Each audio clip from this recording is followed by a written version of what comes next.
Olá a todos, sejam bem-vindos a este canal. Jadson, este que vos fala, traz no vídeo de hoje comentários sobre a liderança do Vitória e também do Bahia, que perdeu dentro de casa. Solta a vinheta.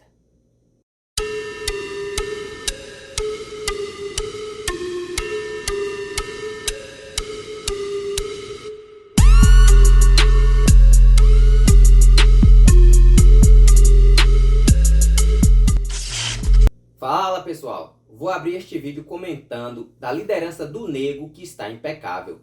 O Vitória fez um jogo espetacular diante do Avaí em pleno Barradão e com o apoio total de sua torcida. É que na penúltima rodada o Leão havia tomado uma goleada do CRB. E para descontar esta goleada, o time sapecou o time catarinense na última. Para a última partida, Léo Condé trouxe um novo esquema tático, diferente daquele que foi usado contra o CRB e que é odiado pelos seus torcedores. Com isso, o Vitória teve uma performance digna de um time que está brigando para voltar à elite do futebol brasileiro. Já se falando em acesso, o Departamento de Matemática da Universidade Federal de Minas Gerais, a UFMG, fez uma projeção de acesso para o Nego nesta temporada. Olha o que diz o recorte do artigo que eu trouxe aqui. Desde que a Série B passou a ser disputada nesses moldes, pontos corridos e por 20 clubes, a partir de 2006, a média de pontos para ter acesso é de 63 pontos. Nesse caso, o Vitória, que tem 52 pontos, necessita de mais 11, ou seja, 3 triunfos e 2 empates nas 10 partidas restantes. Com isso, 37% seria inferior aos atuais 61% de aproveitamento. Mas que com essa projeção, a equipe somaria 63 pontos e chance de acesso seria de 79%, segundo Gilcione Nonato Costa, professor da UFMG. Olha, de acordo com a minha projeção no último vídeo, eu coloquei a seguinte fórmula: que o Nego pudesse somar 18 pontos, o que seria 5 triunfos e 3 empates. Mas, por causa das questões da competição, que está muito equilibrada, e o Vitória teria um pouco mais de tranquilidade com essa minha projeção, por conta da competição ser e estar equilibrada, e principalmente naquela parte da tabela que eu chamo de G7. Não é o G4, e sim o G7. Por quê? O sétimo colocado tem possibilidades de conseguir o acesso. E por isso eu coloquei por aí, colocando 18 pontos somados, traria mais ou menos, o Vitória conseguiria somar 73 pontos. Com isso, conseguiria o acesso e, de quebra, o título da Série B. Mas, de acordo ainda com o professor da universidade, o Leão tem uma outra opção, que é no caso de somar 13 pontos, que seria os 13 pontos. Seria conseguir 4 triunfos e um empate, no qual somaria 65 pontos, com um pouco mais de tranquilidade, né? Tendo aí uma margem de 43% para conseguir o acesso. O que eu acho ainda mais arriscado, por conta do equilíbrio que está esta competição e por conta que ela é muito difícil.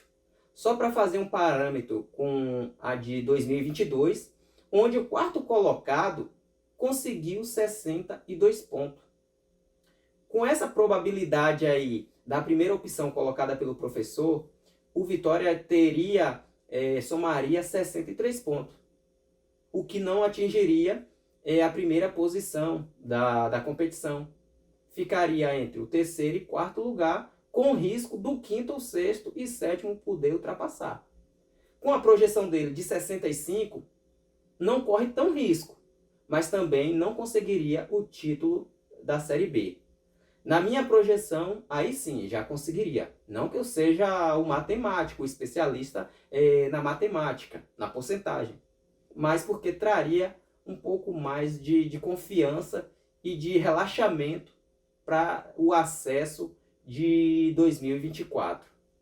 Olha, e eu quero destacar aqui, desta última partida, 3 peças desta equipe: Léo Gamalho, Matheus Trindade e GG.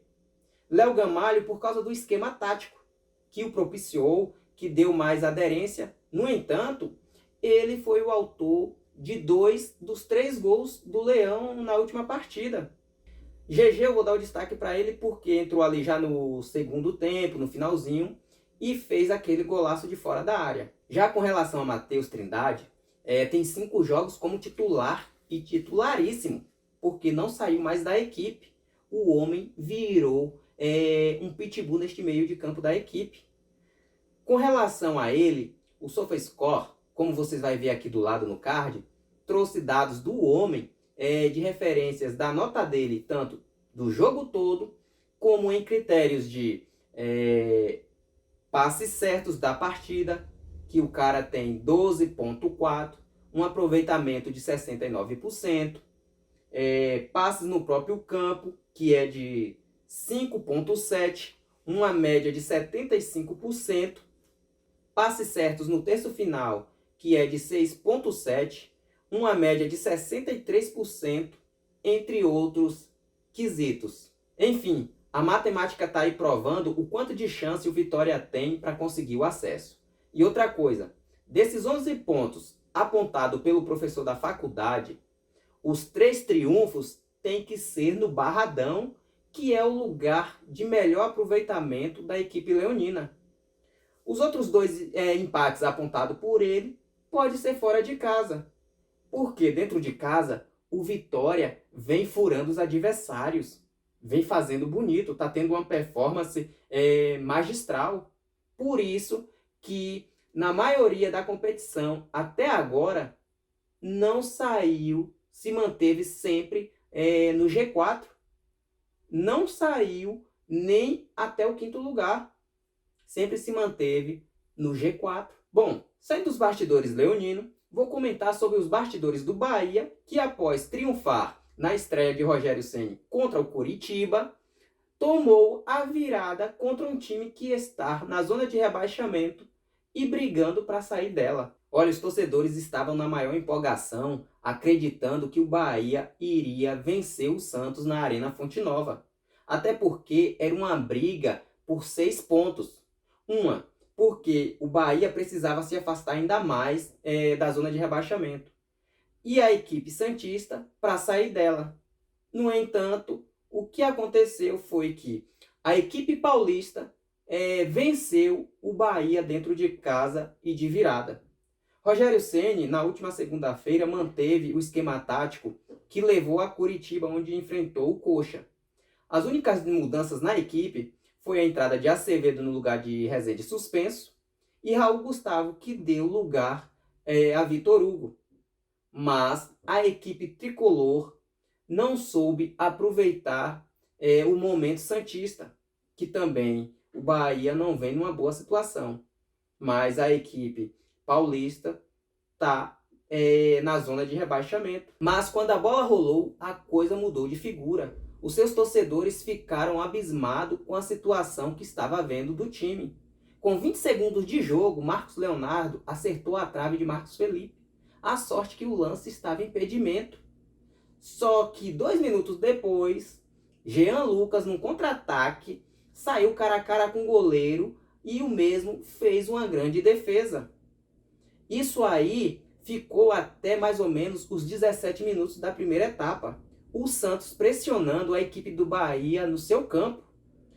Com o passar dos 17 minutos, foi onde o esquadrão chegou até a defesa santista, obrigando em 2 chances o goleiro João Paulo a fazer ótimas defesas, que foi no chute cruzado de Camilo Cândido e aos 34 minutos de Iago Felipe. Assim, teve alguns lampejos, mas não tão claros, e onde o goleiro fez tantas defesas difíceis para poder evitar o gol do esquadrão. Mas com relação ao primeiro tempo, a equipe do Bahia estava dormindo, estava apagada. Tinha vindo de um apagão. Acho que ainda estava comemorando a goleada diante do Coritiba, porque não era possível. Os jogadores que tiveram um bom desempenho naquela partida estavam todos apagados. Ratão, Ademir, Tassiano, viu? Everaldo não dá nem para falar, mas todos estavam apagados. O primeiro tempo do Esquadrão foi difícil, foi desastroso. Só para se ter uma ideia, aos 44 da primeira etapa, Soteldo, o baixinho Soteldo, fez uma esculhambação com o Vitor Hugo na defesa, dando um passe para Lucas Lima, que aí novamente apareceu quem? Marcos Felipe, fazendo uma ótima defesa. Na segunda etapa, o Bahia voltou um pouco melhor, só um pouco, porque a partir dos 20 minutos, Rogério Ceni, inconformado com a atuação da equipe, passou a fazer mudanças nela. Sacou Ademir e colocou o Luciano Juba para ver se dava mais consistência ao ataque, se pressionava a equipe santista no seu campo defensivo. E foi aí que na entrada da grande área, Gilberto recebeu um passe e assistenciou Camilo Cândido, que deu um chutaço, né? Um chute cruzado e pegou João Paulo de surpresa. Olha, e foi o primeiro gol do lateral que vem bem, tá jogando bem na equipe do Esquadrão. Ele já tinha acertado um chutaço na primeira etapa e na segunda recebeu esse passe e acertou o gol. 1-0 para o Esquadrão naquele momento. Aí Rogério Ceni, inconformado ainda com a atitude da equipe dentro de campo, resolveu fazer mais algumas mudanças. Sacar Ratão, que até então é preferido pelos seus torcedores no lugar de Everaldo, porque tem mais mobilidade, e colocou Biel. Tirou Everaldo e colocou Mingote, que os seus torcedores pegam no pé deles, dizendo que Everaldo tem um vale 3 e Mingote 2,50. E daí a tragédia aconteceu. Foi onde Marcos Leonardo, de bola parada, fez o gol de empate. E com isso, naquele momento, o Bahia estava conseguindo empatar em casa com a equipe santista que estava na zona de rebaixamento. Com isso, o técnico santista sacou o Marcos Leonardo e colocou Júlio Fur na sua posição, que no minutos de acréscimo, no finalzinho, no último minuto, o centroavante marcou novamente e de bola parada, ditando a virada sobre a equipe do Bahia dentro da Fonte Nova e indo a 25 pontos e ficando a 1 ponto do Bahia que está fora da zona. Com isso, os torcedores do Esquadrão ficaram chateados com essa situação, porque era um duelo de 6 pontos. Era para se afastar ainda mais dessa zona. Olha, o perfil Bara trouxe informações importantíssimas de 2019, onde o Bahia enfrentou o Ceará e perdeu de virada por 2-1. E naquela ocasião, também foi de bolas paradas. E na última segunda-feira de 2023, isso voltou a acontecer novamente com a equipe tricolor, que não poderia ter acontecido, mas voltou a acontecer, porque é uma falha que já vem desde o início da temporada. E isso precisa ser corrigido, né? Precisa corrigir o quanto antes. E após a derrota na sala da coletiva de imprensa, Rogério Ceni foi questionado em algumas questões, no caso de Everaldo ficar quase os 90 minutos em campo e por que a defesa está tendo esses lampejos, esses vacilos, tomando muito gol. Veja aí um pouco a coletiva de imprensa do Rogério Ceni. Rogério Ceni, boa noite, Rogério. Uma pergunta trivial, na sua autocrítica, como é que você analisou essa atuação e esse comportamento do Bahia hoje diante do Santos? Boa noite, eu acho que é um começo muito ruim da nossa parte. Começamos o jogo onde era nós para termos o domínio da partida e foi o Santos que teve as melhores oportunidades nos primeiros 10 minutos do jogo. Acho que o jogo depois se assentou, começou a ficar um jogo bem mais parelho. Nós também tivemos as nossas oportunidades de gol. Já no segundo tempo, desde o começo, o Bahia melhor controlando o jogo, conseguiu fazer seu gol mesmo e continuava jogando bem. E aí vieram 2 bolas paradas que não se pode. Nós temos que estar um pouco mais concentrados para não sofrer gols desse tipo, né? Então, assim, um jogo regular, não foi um grande jogo que nós fizemos.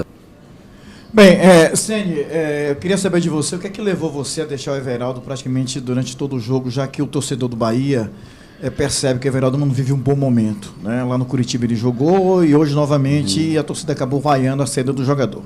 Qual foi a sua intenção em permanecer com o Everaldo? Minha intenção é que eu vejo ele como um melhor jogador da disposição do ataque, nessa função de camisa 9. Tentou, batalhou, no momento que eu achei que ele cansou, entrou o Vini entrou no lugar dele para tentar fazer a proximidade da área, finalizações.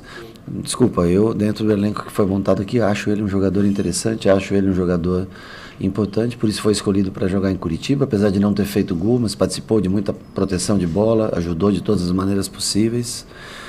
Nós temos que dar força, gente, para os jogadores que nós temos. O elenco que foi montado está aqui. Enfim, sobre a resposta de Rogério Ceni em relação a Everaldo, ele disse que vai mantê-lo porque é o melhor na posição. E é o que eu acho, porque não tem um 9 à altura dele. E também porque Everaldo não está vivendo uma boa fase como outrora. Mas Rogério Ceni é o treinador e ele vai mantê-lo, a opinião é dele. Assim, e com relação também ao sistema defensivo, onde terá 10 dias aí para trabalhar esse sistema, ele diz que vai corrigir, porque não se pode tomar 2 gols de bola parada, ainda mais faltando alguns minutos para terminar o jogo. E que depois desses 10 dias, terá equipes brigando lá no topo da tabela e que ele precisa ganhar, triunfar diante destas equipes, porque precisa se afastar ainda mais da zona de rebaixamento. Olha, e vocês que me acompanhou neste vídeo, eu espero que vocês estejam nos próximos e não se esquecendo, de deixar, o like, se inscrever, o comentário e assistir este vídeo até o final para que o meu vídeo continue decolando. Ouviu? Falou? Tchau, fui!